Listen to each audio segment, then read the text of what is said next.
Halo, selamat malam semuanya. Gimana nih, hujan gak di sana? Kalau tempat aku sih hujan, tapi enak banget kayaknya buat belajar ya.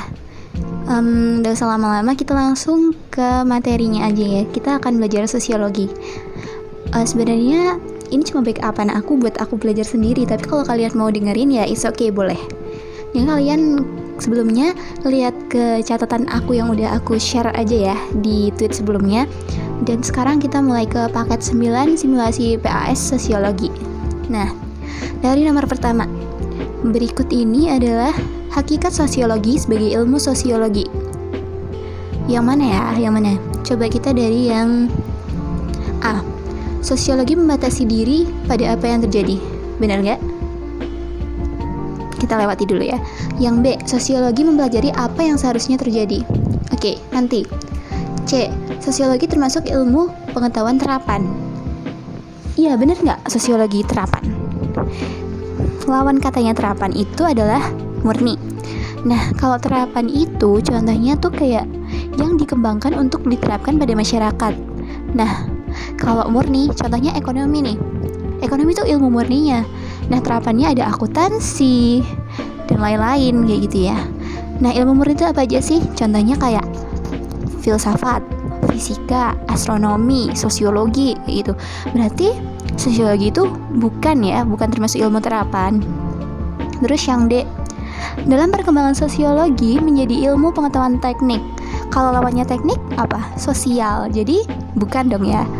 Nah, sosiologi merupakan ilmu pengetahuan yang konkret. Konkret nggak? Konkret itu apa? Konkret itu nyata.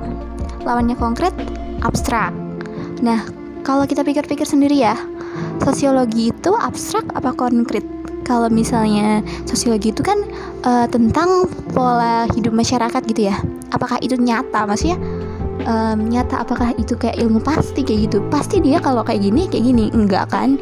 Misalnya dia habis dia bangkrut, pasti dia berhasil kayak gitu, enggak kan? Nah, jadi sosiologi itu abstrak ya. Nah, terus habis itu tadi kita ngelewatin yang A sama yang B ya. Nah, sosiologi membatasi diri pada apa yang terjadi.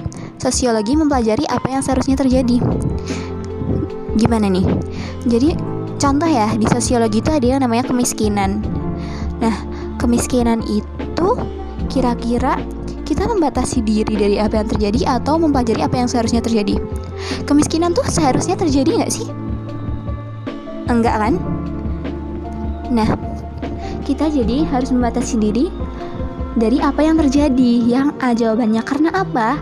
Karena dia tuh ada kejadiannya dulu baru kita harus menghadapinya. Misalnya ada tiba-tiba ada kemiskinan kayak gitu. Nah, itu kita harus menghadapi. Kita kan tidak mau ya, itu kemiskinan itu tidak harus terjadi kayak gitu. Udah, nomor 1 clear. Oke, lanjut ke nomor 2. Interaksi sosial termasuk dalam kajian sosiologi mikro. Hal ini disebabkan karena sebelumnya sosiologi itu ada 2 kan ya.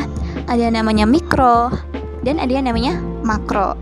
Nah, mikro itu berarti dia kecil, kalau makro itu besar. Jadi cangkupan mikro itu dia tuh lebih kecil, jadi kayak individu, kelompok gitu. Nah, kalau makro itu sifatnya besar. Jadi dari A, B, C, D, E yang kecil tuh mana? Perubahan sosial. Jelas besar dong ya, perubahan sosial. Terus habis itu mempermasalahkan kebudayaan sebuah masyarakat. Oh, masyarakat berarti dia besar. Nah, yang C memfokuskan bahasan kepada tindakan seseorang atau kelompok. Seseorang atau kelompok berarti dia mikro. Dan yang D, interaksi sosial merupakan akar konseptual dari kajian sosiologi. Akarnya berarti dia besar ya. Kalau dari struktur sosial, bagian dari struktur sosial, oh besar dong, masih berarti jawabannya apa? Yang C. Oke, yang C adalah mikro. Yang nomor 3, persoalan interaksi sosial akan menyangkut komunikasi. Pesan yang disampaikan akan sangat berpengaruh terhadap respon lawan bicara. Berikut ini adalah pola komunikasi yang sering digunakan dalam interaksi dalam dunia penjualan produk, barang, dan jasa. Kalau kira-kira kalau misalnya barang dan jasa itu apa? Kayak ngajak gitu dong, ayo beli barangku, beli barangku kayak gitu. Nah, apa nih berarti? Nah, ajakan itu persuasif ya.